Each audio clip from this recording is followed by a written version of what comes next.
On this film, I more or less went through each of the characters and designed all the elements that each of the characters needed, whether it be wigs, prosthetics, eyes, hands, claws, knives, and all the things that those do and interact in the film. Yeah, Brian had very specific requirements, and he wanted to keep everything as natural as humanly possible. He didn't want to go over the top with anything. So we tried to keep it as realistic as humanly possible. But that's I kind of specialize in that kind of thing. So I was very glad that he wanted to keep it as realistically as possible. Some of the things seem to be a little over the top, but it's only because of the subject matter, I think. I want it to be, yeah, without it being like a cartoon. I want the human, real version of that. No, Jennifer, but that's a style. Well, we used the comic books as much as we possibly could, but Brian wanted to lift it a bit out of the two-dimensional realm and make it a real world situation where these characters may indeed actually exist. I mean, given the fact that actors are actually playing them and not two-dimensional drawings, you have to make the adjustment. If they're not believable as characters, they're just not believable, period. The Wolverine character, his two primary elements are the style of his hair, his sideburns, and his infamous blades that come firing out of his hands. We went through a lot of tests to get the look of Wolverine, because in the comics he ranges from having hair out to here, to having hair almost slicked back, to having the mask, the signature mask, and the wings, which are kind of almost wolf ear-like. So we had to get my hair up into this kind of position where it would still look as though he could walk into a bar and order a drink without everyone sort of staring at him thinking, who is this freak? And also be the signature Wolverine, because he has to have that look. It is so emblematic of the character. And I think what we've come down to now with the look is, particularly with the hair I'm talking about, is a great compromise of being, which is exactly a good metaphor for the movie too, of still being true to the comic, of being a universe that we can still believe in without going, these are a whole lot of freaks, and also being enough into the future to transport us. So we also had to then worry about my facial hair, because with the hair going up and no facial hair, it just looked too clean. It looked too, so would I have stubble? And that didn't work. Wolverine has, in the comics again, it fluctuates from hair starting here and going back to just a little bit of hair. He's wearing very tiny, small hair pieces on his chops here, and we did have some insets in the back of his head that we've since eliminated since his hair's been growing. So in the end, what happened is we have to shave out a little section here, giving you all the secrets now. We shave out a little section, and they place in a little insert which is longer than the rest, which sweeps back to kind of give that feral look. Not like he's a wolf man, but it looks a little bit feral. And so the overall, and then you have to shave in here, because if you have my whole face covered in hair and everything, you wouldn't get anything human or any kind of real reaction. So I'm now in a hair routine daily, which takes me about an hour and a quarter, and I now fully understand the plight of most actresses on movie who usually have to appear an hour before I even get out of bed, you know, just to get their makeup done. So the other thing he has, which any kid will tell you, is that Wolverine has claws, okay?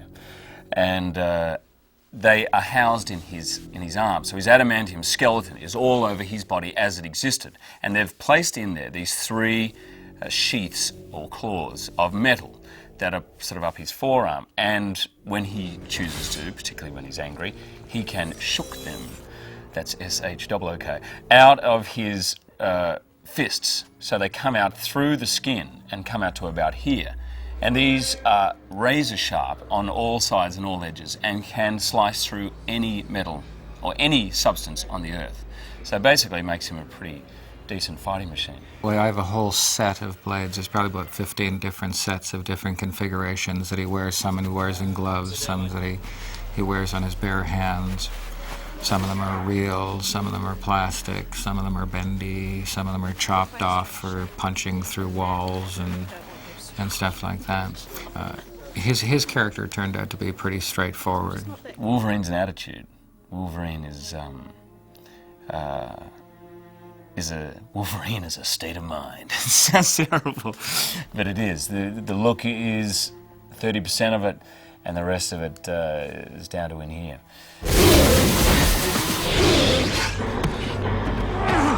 Sabretooth again.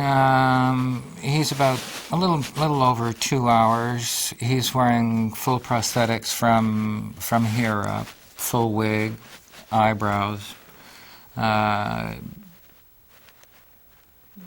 full big sideburn chops and stuff like that. He's got quite a bit. It is a heck of a process. There's several hours in a makeup chair. I've got prosthetics that I go through.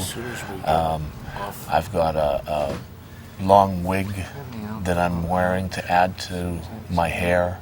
He also has teeth. We've made him some interesting teeth that we like to call vampire teeth, but they're not supposed to be vampire teeth, but they're kind of like that. And he also has very large scleral lenses, black lenses that he has to wear.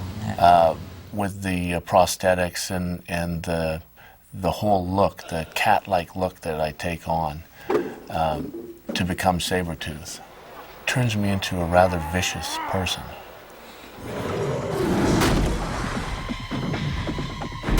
The only real complication with his character is that he himself sweats a lot, so it's because he has a lot of action and stuff like that. But the prosthetics are designed in such a way that it's very easy to just set them back down again. We haven't had to take one off and redo them at any point in time, and he wears his prosthetics an average of 12 to 15 hours a day.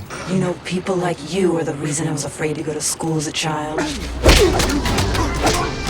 Mystique is a whole different ball of wax. Mystique is a very elaborate process. She's wearing 17 very large prosthetics and about between 50 and 60 small little prosthetics. I've developed a new prosthetic that we're testing more or less on this picture, where we essentially don't need to glue the prosthetic down aside from its very edges. It sticks by itself. So the process of putting his prosthetics on and getting them painted up and stuff like that, we can do to 15 and 20 minutes. They're pre-colored, and all the eyebrows and things like that are pre-punched into it, and they self-stick, so it's pretty straightforward. I had to sit through 7 to 8 hours, excruciating hours of makeup every day. So, well, not every day. I was in and out of Toronto for the 4-month period that they were shooting the film, but it was really hard. My call times would be 1 to 3 a.m. for the most part. I have a hydraulic table, one of those things that a doctor would have, sort of a thing. And she does most of the makeup, most of the application of the prosthetics and stuff like that are done on that table. I have a crew of girls that look after that. It was 4 women who worked on me, and the 30. It was like 2/3 of my body covered in prosthetics, and then the rest prosthetic scales, like sheets of prosthetics, and then over 100 prosthetics in all. The prosthetics are all translucent and already have the color built into them, so that we put them down over top of her own skin. They're very thin and they move really well. I mean, they're so stretchy. But I don't feel naked once I have them all on, even though I guess I look fairly naked. And for a while, you know, because it's kind of cold outside right now, for a while I thought they'd keep me warm, but they don't. It's kind of like wearing wet clothes when I have them on. They kind of make me colder. Is it itchy or uncomfortable? No, I mean, it seals off my skin, but it's not uncomfortable at all. It's actually very, very comfortable. And then the color that we mix to airbrush then matches